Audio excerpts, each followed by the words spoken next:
Bonjour tout le monde, j'espère que vous allez bien. Je suis ravie de vous retrouver ce matin pour vous partager une recette pour un apéritif.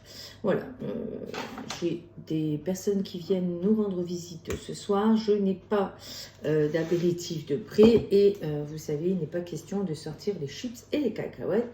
Eh bien, c'est pas grave parce que je suis bien équipée. Et pour faire cet apéritif express, comment j'ai fait? J'ai regardé dans mon réfrigérateur un petit peu ce que j'avais. Donc, j'ai toujours, moi, des fonds de jambon sous vide. Donc, j'ai regardé sur le Club Guy de Marle une recette. Donc, j'ai fait une recherche apéritif jambon. Et puis, j'ai trouvé une recette qui s'appelle mini spirale jambon cornichon.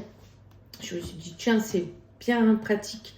Parce que j'ai aussi des cornichons que j'avais fait maison il y a de ça 2 ans.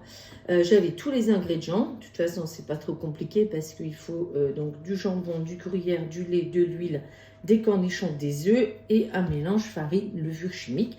Donc, j'ai dit, je vais faire cette recette. En plus, j'ai un nouvel ami, voilà, qui s'appelle le Maxi Tornado. Donc, je pense que je vais demander à mon meilleur ami, à mon nouveau meilleur ami, de tout mixer. Et j'ai sorti, pour faire cet essai, le moule mini cyclone. Voilà, pratique ce moule.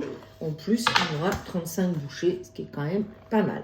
Alors, pour faire cette recette, que je vous mettrai à la fin de la vidéo, comme d'habitude, je vais commencer par mixer mon jambon et mes cornichons.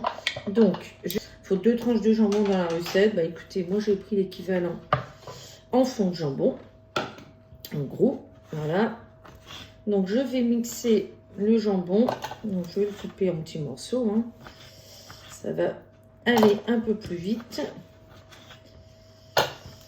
Voilà. Donc, hop, je vais mixer le jambon, les fonds de jambon en cubes. Et je vais y mettre tout de suite les cornichons. Donc là, c'est des cornichons que j'ai fait... je mis dans du vinaigre. J'avais émincé parce qu'ils étaient vraiment gros, les cornichons. Donc, du coup, la première chose, dans mon Maxi Tornado, on va mixer le jambon.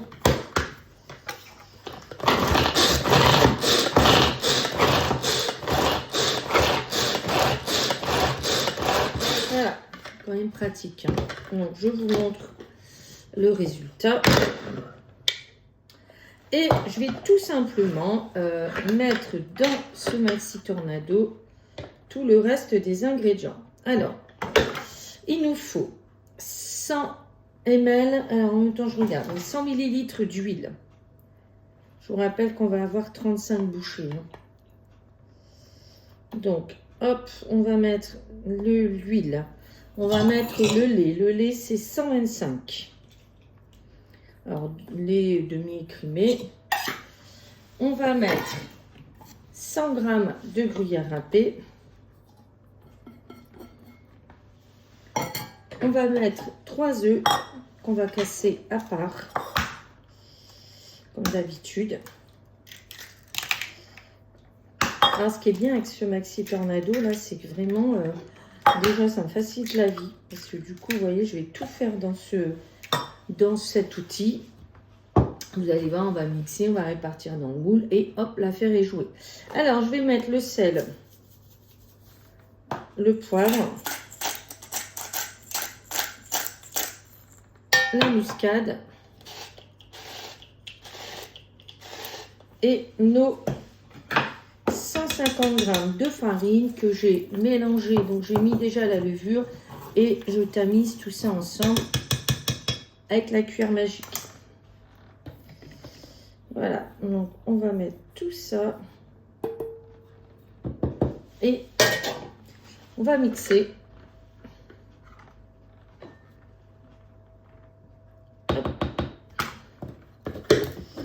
Alors cette recette, je ne l'ai jamais faite. Hein. C'est un test, on verra. Voilà.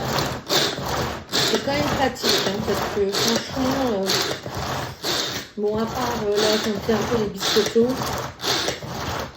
Peut pas me faire de mal en plus. Voilà. Donc la pâte, hop, elle est terminée. Je vais vous montrer ça. Alors, celui qui me dit qu'il n'a pas le temps de faire ça ou qui n'aime pas cuisiner et qu'il a peur de rater, là, franchement. Donc, je vais enlever la lame. Donc, le Maxi Tornado, hein, je vous rappelle, c'est comme le petit Tornado. On a une lame et puis on a cet accessoire qui est ici qui permet de bien remonter les ingrédients. C'est pour ça qu'on a, vous voyez, en 4-5 tours, on obtient une superbe pâte. Alors, le moule, 35 mini-cyclones. Inutile de beurrer, hein, comme tous les moules de la gamme Aura. On va répartir cette pâte sur le moule.